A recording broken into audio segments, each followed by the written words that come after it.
Hi, I'm Tyson, and thanks for tuning in to Aviation Adventures. If you guys don't already subscribe to the channel, please be sure to do that. And if you like the video, please give it a thumbs up. Also, if you don't subscribe to us on Instagram or follow us on Instagram, head over there to Aviation Adventures and start following us, because if you already do that, you may have an idea as to what a day in the life of us looks like. Because Callie does an awesome job of doing stories and that kind of stuff over there to give people a little bit of insight.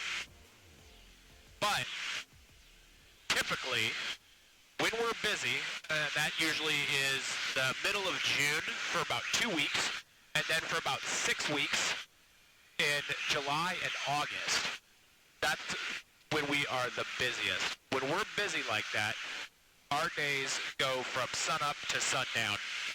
And up here in northern Minnesota, that is from, I can get off the ground by about 5:15 in the morning, and I can fly and land all the way almost to about 10 o'clock at night.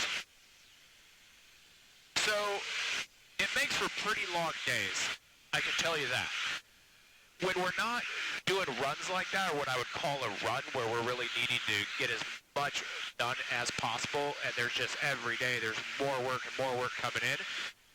The other times of the summer, it can be a little bit slower. If you're spraying a herbicide, meaning it's going to kill things, it's going to kill plants, I won't spray that kind of stuff early in the morning or late in the evening, because during those times, the chemical tends to just kind of hang in the air, so when you spray it, it doesn't just fall right down to the ground and sit there and lay down all nicely. Early and late, it likes to kind of hang, and if you have a field bordering the one you're spraying, that can say that it can die from what you're spraying, well, there's a good chance that that product will drift into that field and can absolutely kill a lot of it. So on days like that, I don't start spraying until usually around 9 or 10 in the morning, depending on conditions, and I'll usually shut that down by about 6 or 7 at night. But with that said, on days like that, there's usually some other type of fungicide or insecticide to spray, and I'll spray those at sunup, and I'll take that to sundown. Also, there's not really any type of set schedule with this job. So, like what I'm doing right now, it's Friday, and this was scheduled for Monday, last Monday, so 4 days ago.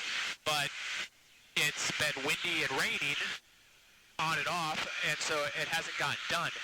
So if I had plans for this weekend, well, I would have had to cancel them, because I will be doing this all weekend. And that's really pretty typical of this job. I know plenty of people that don't like it and that have stopped doing it because of that, just because they can't make a schedule and they don't really have a life.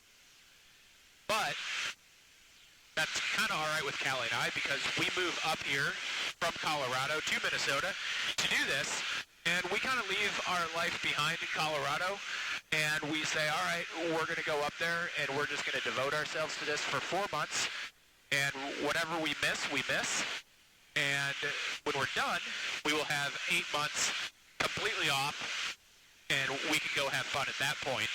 So that's kind of how we work it. But like I said, we end up missing other things like weddings or family reunions because we're doing this. And we're on the schedule of the crops, so depending on when the crops get planted depends on kind of when you may or may not be spraying. So we've had summers where we have worked completely through the 4th of July, and we've had summers where we have not worked for 5 or 6 days around the 4th of July. And so that's just one of those things you can't really schedule, like, oh, I'm going to go to the lake on the 4th of July because I know I'm not going to be working because I wasn't working last year. Well, that's not always the case, and that will change every year. And so it's just difficult to kind of make any type of a plan. That does kind of suck sometimes, but like I said, we do it for the 4 months, and then we're completely off, and we can plan anything we want at that point. Although we're not very good planners, so usually we just kind of fly by the seat of our pants. Anyways, if you guys have any questions about that or anything else, feel free to leave them in the comments section and we'll get back to you. Maybe we'll make a video on it. And if you already do not subscribe to the channel, please make sure to do that, as well as like the video, give it a thumbs up. I do appreciate you guys watching. Again, I'm Tyson with Aviation Adventures. Remember to fly low and fly fast.